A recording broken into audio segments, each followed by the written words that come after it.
राजस्थान के रेगिस्तानी विस्तार में बसा था एक पुराना किला धौलगढ़, जिसे लोग श्रापित मानते थे। कहते हैं वहां सूरज ढलने के बाद जो भी जाता वो वापस नहीं आता। मगर उसी गांव के एक युवा लड़के अर्जुन को इन सब बातों पर विश्वास नहीं था।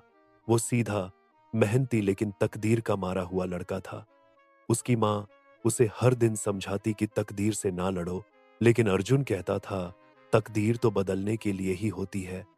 वो हर रोज अपने परिवार के लिए मेहनत करता, मगर गांव के जमींदारों और सूखे खेतों ने उसका जीवन नर्क बना रखा था।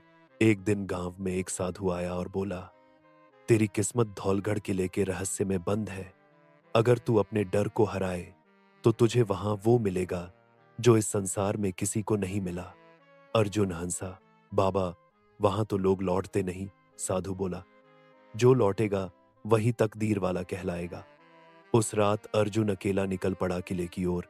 पूरा गांव खिड़कियों से झांकता रहा, लेकिन कोई उसे रोक नहीं पाया। चांदनी रात में अर्जुन ने पहली बार उस किले को पास से देखा। टूटी फूटी दीवारें, झुकी हुई मीनारें और अंदर से आती एक रहस्यमयी नीली रोशनी, जैसे कोई पुकार रहा हो। किले में प्रवेश करते ही एक अजीब सन्नाटा छा गया। हर कदम पर जैसे हवा भारी हो रही थी। तभी उसे एक विशाल दरवाजा दिखा जो धीरे धीरे खुद खुल गया। अर्जुन डरते हुए भीतर गया, जहां एक गोल कक्ष था और बीचों बीच एक पुरानी पत्थर की मूर्ति, जिसके चेहरे पर पीड़ा और गर्व दोनों झलकते थे। तभी एक गूंजती हुई आवाज आई, अर्जुन, तू आ गया। अर्जुन चौंका, कौन है? तब उसी मूर्ति की आंखें चमकने लगी और उससे एक आत्मा निकली। मैं इस किले का रक्षक हूं, राजा आदित्य सेन, जिसे श्राप मिला था कि जब तक कोई सच्चे मन से इस किले में प्रवेश नहीं करेगा, मैं मुक्ति नहीं पा सकूंगा। अर्जुन ने पूछा, और मुझे क्या करना होगा? आत्मा बोली, तुझे 3 परीक्षा देनी होंगी, त्याग की, सहनशीलता की और न्याय की। और यदि तू हार गया तो तेरा जीवन यहीं कैद हो जाएगा। अर्जुन ने हां कह दिया। पहली परीक्षा में उसे अपना सबसे प्रिय चीज त्यागनी थी, और उसके पास एक ही चीज थी, उसके पिता की आखिरी निशानी, एक पुराना कड़ा। अर्जुन कांपते हाथों से उसे एक अग्नि कुंड में डालता है और देखता है कि वो अग्नि नीले रंग में बदल जाती है। आवाज आती है, तू पहला इंसान है जिसने दिल से त्याग किया।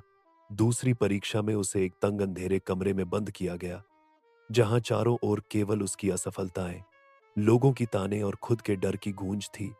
कई घंटे तक वो बर्दाश्त करता रहा, न कोई पानी, न रोशनी, न उम्मीद, लेकिन उसने हार नहीं मानी। और जब कमरा खुला तो वो भीतर से मजबूत बन चुका था। तीसरी और अंतिम परीक्षा में उसे 2 दरवाजे दिखाए गए। एक पर लिखा था सपना और दूसरे पर कर्तव्य। और पीछे एक बंद कमरे में एक बच्ची की रोने की आवाज आ रही थी। आवाज आई, तू सपने को चुनेगा तो तुझे धन, वैभव सब मिलेगा, लेकिन बच्ची मर जाएगी। और अगर तू कर्तव्य को चुनेगा तो तुझे कुछ नहीं मिलेगा, पर वो बच जाएगी।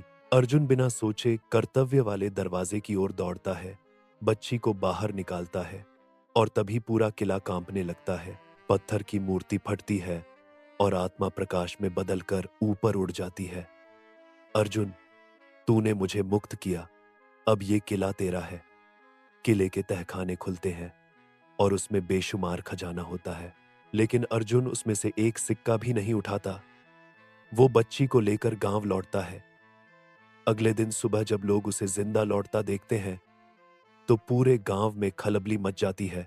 गांव का पुराना पंडित कहता है, यह वही है जो भाग्य का रेखा बदल सकता है। अर्जुन को किले का मालिक बना दिया जाता है, पर वो कहता है, मुझे सिर्फ गांव की सेवा करनी है। अर्जुन अपने धन से स्कूल, अस्पताल, कुएं और सड़कें बनवाता है।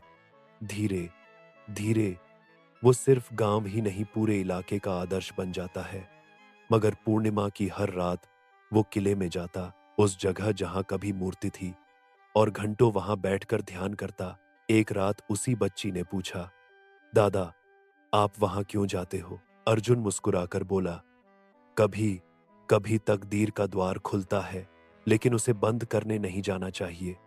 वर्षों बाद अर्जुन वृद्ध हो चुका था, मगर उसके चेहरे पर वही तेज। एक दिन वो चुपचाप धौलगढ़ किले में गया और कभी लौटकर नहीं आया। कहते हैं उस रात किले की दीवारें सोने की तरह चमक उठीं और आसमान से एक सीधी रोशनी किले पर उतरी। लोगों ने कहा कि अर्जुन अब किले का रक्षक बन गया है, लेकिन वो रक्षक जो डर नहीं दिखाता, बल्कि सही राह चुनने वालों को रास्ता दिखाता है। और जब भी कोई सच्चे दिल से किले की ओर जाता है, तो हवाएं धीरे से कहती हैं, तू तकदीर वाला है। अगर तुझे अर्जुन की तरह खुद पर भरोसा है,